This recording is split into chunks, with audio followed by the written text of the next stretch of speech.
बहुत समय पहले की बात है। पहाड़ों और जंगलों के बीच बसा एक गांव था, शांतिपुर। यह गांव अपनी प्राकृतिक सुंदरता के लिए प्रसिद्ध था, लेकिन यहाँ के लोग गहरी रूढ़ियों में जकड़े हुए थे। इस गांव में एक स्त्री रहती थी, जिसका नाम सुमित्रा था। सुमित्रा का जीवन दुखों से भरा था। जब वह केवल 17 वर्ष की थी, तब उसका विवाह गांव के सबसे योग्य युवक हरिप्रसाद से हुआ था। दोनों एक दूसरे से अत्यंत प्रेम करते थे।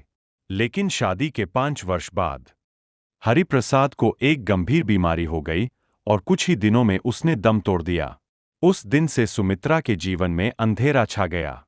समाज ने उसे विधवा बनते ही अपशगुनी मान लिया। पहले जो लोग उसके घर आते जाते थे, वे अब उससे मुंह फेर चुके थे। जो महिलाएं कभी उसकी सहेलियां थीं, वे अब उसे देखकर रास्ता बदल लेतीं। जब वह पानी भरने कुएं पर जाती, तो गांव की औरतें फुसफुसाने लगतीं। यह विधवा जब से आई है, हमारे गांव में कितनी मुसीबतें आ रही है। कहीं यह अशुभ तो नहीं? इसकी छाया तक पड़ गई तो हमारा भाग्य बिगड़ जाएगा। सुमित्रा ने कभी किसी का बुरा नहीं चाहा था, लेकिन फिर भी वह समाज के तानों का शिकार बन चुकी थी। उसे बस अपने पति की यादें ही सहारा देती थीं। वह रोज रात अपने आंगन में बैठकर आसमान में चमकते चांद को देखती और मन ही मन भगवान से पूछती, क्या विधवा होना इतना बड़ा अपराध है? एक दिन गांव में अचानक 4 साधु आए। वे लंबे, सफेद दाढ़ी वाले, भगवा वस्त्र धारण किए हुए थे।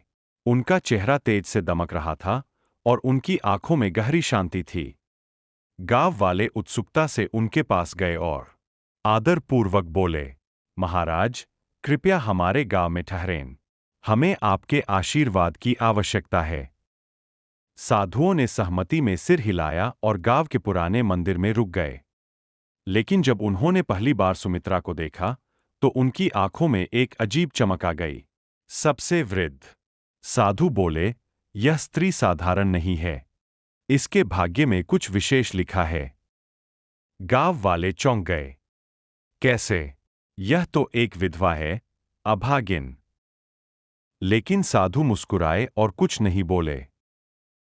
उसने हाथ जोड़कर साधुओं से विनती की, महाराज, मैं जानना चाहती हूं कि मेरे जीवन में इतना दुख क्यों है। मैंने क्या पाप किया है? चारों साधु एक दूसरे की ओर देख मुस्कुराए। सबसे वृद्ध साधु ने कहा, पुत्री, तुम जीवन के सबसे बड़े सत्य को नहीं समझ पाई हो। यदि तुम तैयार हो, तो हम तुम्हें सच्ची शांति का मार्ग दिखा सकते हैं।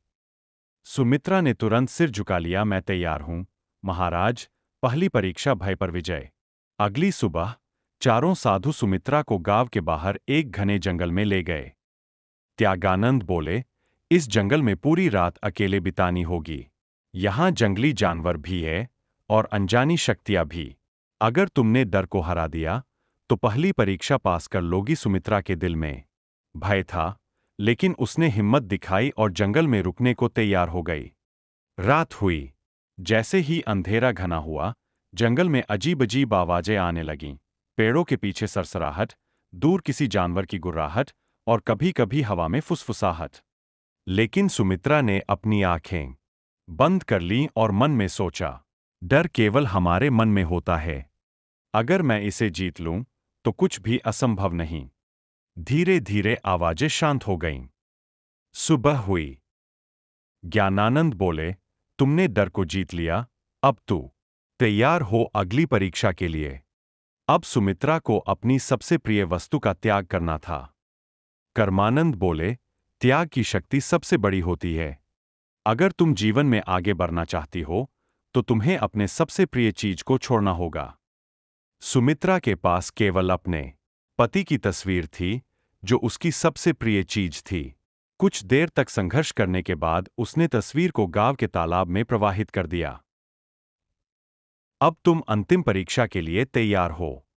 अब सुमित्रा को अपनी झोपड़ी और भोजन एक वृद्ध महिला को देना था और 7 दिन तक जंगल में ध्यान करना था।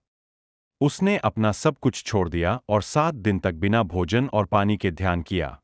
7वें दिन उसकी आत्मा एक नई ऊर्जा से भर गई।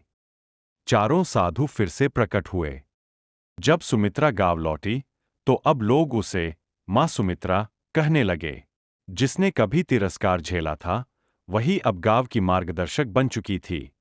चारों साधु ने आशीर्वाद दिया और प्रकाश में विलीन हो गए। अगर वीडियो अच्छा लगा हो तो चैनल को सब्सक्राइब करो।